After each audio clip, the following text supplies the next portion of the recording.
Okay, what we need to recognize then, so if that's sort of clear, the next thing, and I think that's pretty basic. I actually want to erase this now. So we know those.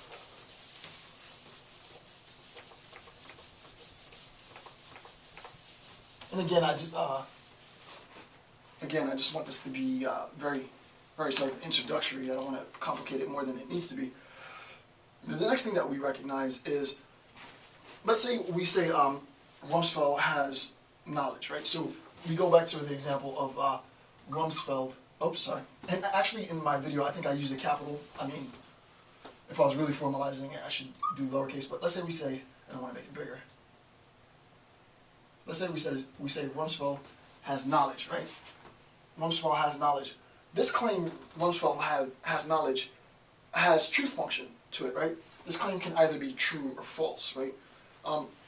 As we progress through our introduction into modal, symbolic logic, predicate terms, and quantification, so on and so forth, we'll see that when we're talking about true claims, T, sometimes you'll see true symbolized as just a T.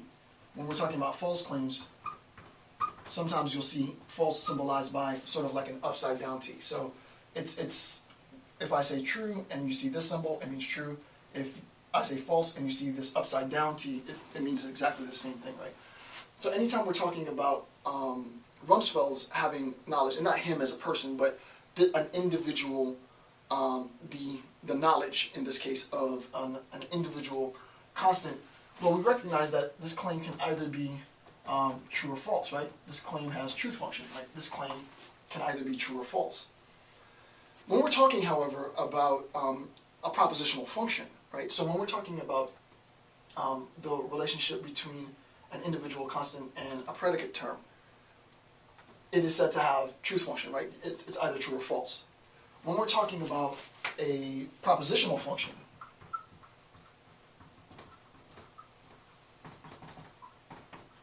we're talking about the propositional function, x is said to have knowledge, whatever x might be, whoever x might be, right? When we're talking about a propositional functions aren't said to be either true or false, right? It's, again, a placeholder. There isn't enough information to make a determination of truth functionality. So the question might be, x is said to have knowledge. And the question would be, well, who is x, or what does x represent, right? I can't make an assessment on whether or not that is true or false until I know who specifically, or what specifically is the state of affairs. What is the case? Who is the case? Who are we talking about specifically, right?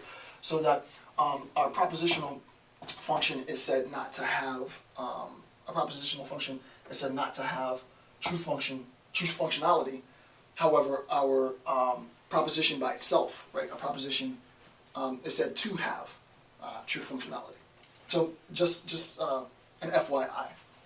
Okay, that's not too difficult at all. And I'm not going to spend a lot of time going through this because it doesn't need to be more complicated. It doesn't need to be complicated, right? I just want a very sort of general, quick overview of predicate logic. And again, a lot of this stuff is already on YouTube, so you can go to YouTube and watch those videos. Quantification, right? We can talk about quantifiers. What I want to do with the discussion of quantifiers, and again, I'm going to try not to sort of be redundant and put out information that was already there. I just want to clarify some things because there's variations. Philosophers symbolize and traditionally use symbols that computer scientists don't use, and vice versa, right? We all mean the same thing, but there can be some confusion in the symbolization. Quick example, this doesn't have to do with quantifiers yet. I sort of just came to my mind. You might see this, someone might use 3 bars. 3 bars is synonymous with the biconditional, right? Philosophers typically use biconditionals for the most part, and some philosophers use biconditionals. Computer scientists almost exclusively use 3 bars. The U is the same as the conditional. This sort of, I don't know what that would be classified as, a TP, or I don't know what that is. Is this? I don't use this. Is the same as the conjunction. Is the same as the ampersand, which I can't draw, and so on. Right. So it's the more you practice this, you sort of, I don't know why it hasn't been standardized. All of us should be using the same symbols, but we're not, right? They all mean the same thing, but the symbolization is different. This is where a lot of confusion comes into play, because if you're trying to understand quantification theory, predicate logic, predicate calculus, symbolic logic, modal logic, depending on who's teaching, the variables could be any number of variables, and there's a lot of confusion that can come about. And maybe in one video I'll just do a list of all the different ways that various concepts are symbolized, and you can use that as sort of a roadmap to make sense of what it is that you're looking at. So that's just an aside.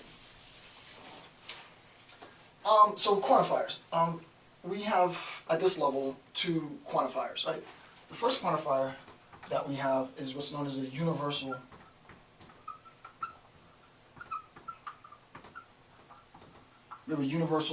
quantifier, right? And the universal quantifier is simply symbolized as sort of this upside down A, right? The universal quantifier is symbolized by the upside down A. That's what it is. And I'll tell you how to read it and what it means in a second. The next quantifier that we have is what's known as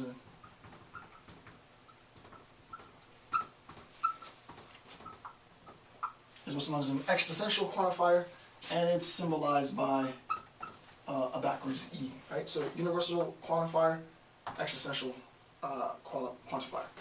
Another important point, and as I was going through this, I noticed that there were variations in symbolization. It can be confusing because not everyone uses, and I don't want to jump the gun, not everybody uses this symbol for the universal quantifier. Sometimes people use, and I think as is more practice, people just use this as their universal quantifier. This claim and this claim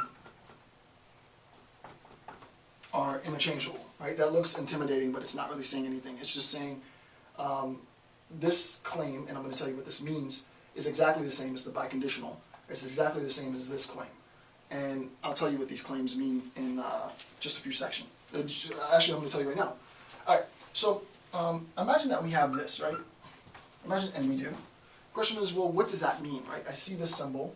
What does this symbol mean? It basically means for all x, right? You translate this as for all x. Right? This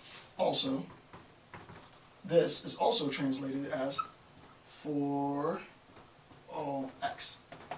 So that it's exactly the same, right? For all x is exactly the same. You're saying exactly the same thing. Some people use this, some people use that, some people use them interchangeably. It can get very confusing, but it's really not difficult to understand.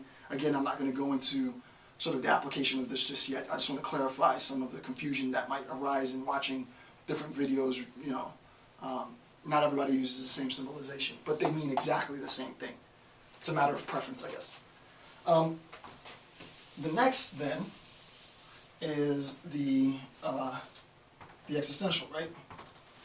So the existential, how would this be read? There's a number of ways that you can read this. The first way is for some x, and that's how I typically read it. But you can also read this as there, which is a little bit more complicated, there exists at least, there exists at least one x, right? You can read this as for some x, or there exists at least one x, right? So my existential claim and my universal claim. My existential claim and my universal claim. And this is for all x. Okay, so for all and for some. So that's that. Nothing too complicated. Next thing that I want to do is I want to, again, this is just so that you have, this is like more of a reference video, right? This isn't, I'm not really going to get into anything deep. I just want to hopefully clarify all the confusion that can pop up from watching multiple videos. Next thing that I want to do is clarify